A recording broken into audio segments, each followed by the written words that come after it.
പോകുമ്പോൾ ശബരിമല സ്വർണ്ണക്കൊള്ളയിലേക്കാണ്. ആദ്യം കേസിൽ പ്രതിയായ എൻ വാസു കൂടി പുറത്തേക്കെത്താനുള്ള വഴികൾ ഒരുങ്ങുകയാണ്. വാസുവിന്റെ സ്വാഭാവിക ജാമ്യ ഹർജിയിൽ വിജിലൻസ് കോടതി ഇന്ന് വിധി പറയും. SIT കുറ്റപത്രം സമർപ്പിക്കാത്തതിനാൽ വാസുവും ഇന്ന് ജയിൽ മോചിതനാകും. തിരുവാഭരണ മുൻ കമ്മീഷണർ KS ബൈജുവിന്റെ ജാമ്യ ഹർജി ഇന്ന് വിജിലൻസ് കോടതിയും പരിഗണിക്കുന്നുണ്ട്. ലിജോ റോളൻസ് ഉണ്ട് വിവരങ്ങൾ നൽകാനായി. ലിജോ, അങ്ങനെയാണെങ്കിൽ ഈ ശബരിമല സ്വർണ്ണക്കൊള്ള കുറ്റപത്രം സമർപ്പിക്കാൻ വൈകിയത് കാരണം പ്രതികൾക്ക് ജാമ്യം ലഭിക്കുന്ന ഒരു അവസ്ഥാവിശേഷത്തിലേക്ക് പോവുകയാണ്. അങ്ങനെയാണെങ്കിൽ എൻ വാസുവിനും സ്വാഭാവിക ജാമ്യത്തിന് അർഹതയുണ്ട്. ഇന്ന് അത് തന്നെയായിരിക്കും സംഭവിക്കുക. ജിൽസി പറഞ്ഞതുപോലെ തന്നെയാണ് കാര്യം ഈ ശബരിമല സ്വർണ്ണക്കൊള്ളയുമായി ബന്ധപ്പെട്ടുകൊണ്ട് അഞ്ചാമത്തെ പ്രതി കൂടെ പുറത്തേക്ക് വരുന്നു എന്നുള്ളതാണ് ഇതിൽ ഏറ്റവും പ്രധാനപ്പെട്ട കാര്യം. നേരത്തെ തന്നെ മുരാരി ബാബുവും ശ്രീകുമാറും ഒപ്പം തന്നെ ഉണ്ണികൃഷ്ണൻ പോറ്റിയും സുധീഷുമെല്ലാം തന്നെ ജയിൽ മോചിതരായിട്ടുണ്ട്. അതിന് പിന്നാലെ ഇപ്പോൾ എൻ വാസു കൂടി, ഒരു രാഷ്ട്രീയക്കാരനായിട്ടുള്ള ഒരാൾ എന്ന് പറയുന്ന അതിൽ ഒരു പ്രധാനി എൻ വാസുവും പത്മകുമാറുമാണ്. വാസു കൂടെ ജയിൽ മോചിതനാകുന്നു എന്നുള്ളതാണ് പ്രധാനം.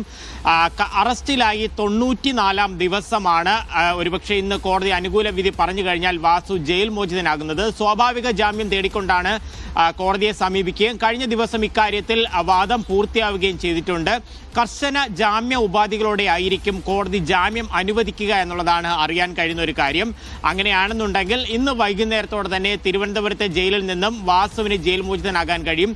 കാര്യമായ എതിർപ്പൊന്നും പ്രോസിക്യൂഷന്റെ ഭാഗത്തു നിന്നും ഉണ്ടായില്ല. കാരണം ചില നിർദ്ദേശങ്ങൾ മുന്നോട്ട് വച്ചു എന്നുള്ളതല്ലാതെ സ്വാഭാവിക ജാമ്യത്തെ തടയുന്നതിന് തക്ക രീതിയിലുള്ള തെളിവുകളൊന്നും ഹാജരാക്കാൻ പ്രോസിക്യൂഷനും കഴിഞ്ഞിട്ടില്ല എന്നുള്ളതാണ് ഏറ്റവും പ്രധാനപ്പെട്ട ഒരു കാര്യം. പ്രതിഭാഗം ജാമ്യം വേണമെന്നുള്ള ആവശ്യത്തിൽ ഉറച്ചു നിൽക്കുകയും ചെയ്തു.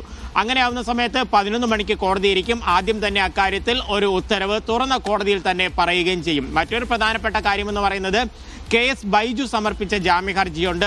ആ സ്വാഭാവിക ജാമ്യത്തിനുള്ള ഒരു അവകാശം ബൈജുവിനും ആയി വരുന്നുണ്ട്. അതുകൊണ്ട് തന്നെയാണ് ജാമ്യ ഹർജി ഫയൽ ചെയ്തത്. അക്കാര്യത്തിലും ഇന്ന് വാദം കേൾക്കുകയും വാദം കേട്ട് ഒരുപക്ഷെ ഇന്ന് വാദം കേൾക്കുകയും മാറ്റിവെക്കുകയും ചെയ്തതിനു ശേഷം അധികം വൈകാതെ വിധി പറയുകയും ചെയ്യും എന്നുള്ളതാണ് ഒരു പ്രധാനപ്പെട്ട കാര്യം. കഴിഞ്ഞ ദിവസം തന്ത്രിയുടെ ജാമ്യ ഹർജി വാദം കേൾക്കുന്ന സമയത്തായിരുന്നു ചില നിർണായക വിവരങ്ങൾ SIT കോടതിയിൽ പങ്കുവച്ചത്. ഈ പണം സമ്പാദിച്ചതുൾപ്പെടെ, അതായത് അനധികൃതമായി ഈ സ്വത്ത് സമ്പാദം, അതിൻ്റെ നിക്ഷേപങ്ങൾ ഉൾപ്പെടെയുള്ള കാര്യങ്ങളൊക്കെ സമ്പാദിച്ചിട്ടുണ്ട്. അപ്പോൾ അതെല്ലാം കണക്കിലെടുത്തുകൊണ്ട് 18-ാം തീയതി ആയിരിക്കും തന്ത്രിയുടെ ജാമ്യ ഹർജിയിൽ കോടതി ഒരു വിധി പറയുക. ജിൽസി.